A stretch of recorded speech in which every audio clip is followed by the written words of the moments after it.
Good evening, everyone. Welcome to Ghost Talk Radio. We have a fantastic show planned for you all tonight. So, first of all, I want to invite you all to join us in chat at wbhm-db.com. You can ask us any questions you might have. Tonight, I have Kristin Boyd with me. Hi, everyone. Hello, Kristin. We will be discussing some personal experiences and current events. Of course, as usual, we are live at the old Paulding Jail here in Paulding, Ohio. And I want to start off really quick by saying, excuse me, Rhonda Merkel was supposed to be with us tonight. So if everyone could say a quick little prayer for Rhonda. She has come down with a blood clot in her leg and is currently at the emergency room right now. So she will not be here with us tonight. We are hoping for the best. They're keeping us updated on her status. So I'm keeping my fingers crossed right now. Some of the things we're going to be discussing will be personal experiences at different places that we've been to, different places we've went to, maybe our homes, obviously the ongoing things that happen here at the jail. And what is, Kristin, maybe your most memorable, would you say, experience that you've had here at the jail? Well, let's see. Thinking back through, a couple come to mind, actually.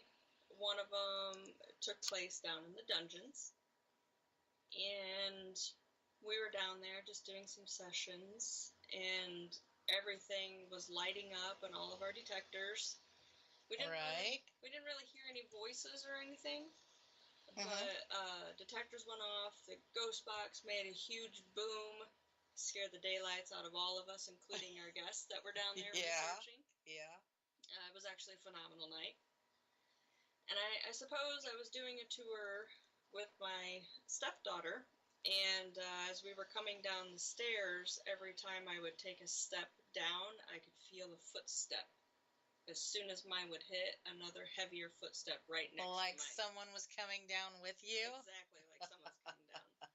It was a little unnerving. Granted, I kind of wanted to run down the stairs, but I held my ground. And I slowly walked all the way down the stairs, and by the time I got to the bottom, I just took a really deep breath and sighed. And it was all good. Kept on going. That's right. So, at the very last investigation here at the jail, which was, a couple of weeks ago? Yes. Some pretty amazing things happened in the basement. There was. Share that with us. Now, I didn't go in the basement that night. No, you did not. There was, let me recall some of the details here. We had, obviously, a lot of our EMFs were lighting up, answering to questions that we were asking. I believe a few of our guests did see some shadow figures as we were down there. They recalled seeing some things. Hearing some things as well, some light whispering and talking. Then as we went into the dungeon areas themselves, besides the bats that we encountered, that scared a lot of people. And speaking of bats, not meaning to cut you off, but it seems like I've been up here the bulk of the week. Right. And there has been no bats flying around in the basement. For some reason, when Vincent comes here, there's always bats. They always, it's like he's the magnet, because there's been none in the building. And then when even at the last hunt, there had been none, and I said, you guys should be clear, I don't see anything. As soon as you guys were in that main area, like 3 of them. And I'm like, they all showed up. Oh my gosh. Well, he booked it right out of there, too. Yes, he's like, draws them in. I'll tell him, there's been no bats all week. I've been here, and I don't know. Well, they like him, I guess. Or they know he's so scared of them because he find it amusing. Yes, he shrieks. I don't know. I don't know. But isn't that last weekend was that the time where all of the meters went off in succession, like somebody was walking through and the ghost box made a huge loud boom and it like and it vibrated down there. That was a previous hunt on that one. And that was talking to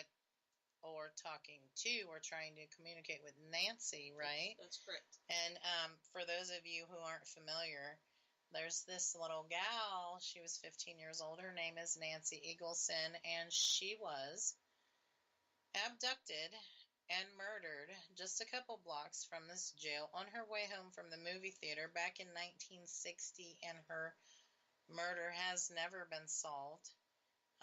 They've had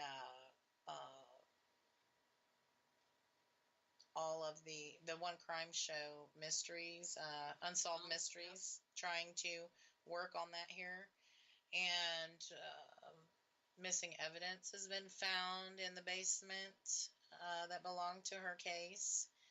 Well, we communicate with her. In the basement, it's kind of strange how it happens. We got her on a photograph, too, down there in the basement. We don't know if there's more things hidden down there but that's something we're working on, but she doesn't seem to be able to communicate verbally either. No, it's with taps and codes, and that might be where all this Morse code tapping is coming from that goes on down there. Yep. Which, by the way, we don't have all those deciphered yet, so there's several trying to learn. Yeah, learn the Morse code, and there's several sessions of that going on down there. We recently had the sheriff in the third floor make his presence known to our last guests in the building. Yep. And I think they're getting a little more and more comfortable, especially this shadow ghosts here. They're coming out a lot more often. We've definitely seen quite a bit of that lately. Yes. We have a question from Daniel in chat, and he's asking, does Nancy know if her killer knew her? Well, we've asked the questions to Nancy, and she tells us, she lets us know she can't tell who it is. And what's funny about this, we've spoke with the sheriff about this case because Sheriff Keeler was the sheriff during this time. And we got EVP coming across during this time, a male gruff voice. It was not the sheriff's voice. And it said, I killed her twice. And I'm like, who is this? Who killed her?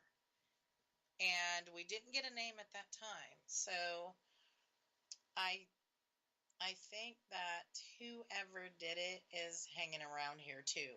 And is preventing a name from being said. That's what I truly believe. And preventing her from being able to speak for sure. Yeah. So we keep asking, we keep talking about it because there is somebody here who knows, and eventually somebody's going to give up and tell me that. I just feel it. Somebody's going to tell me who it is. We'll find out one day. Yes, we will find out. And I feel so sorry for the family.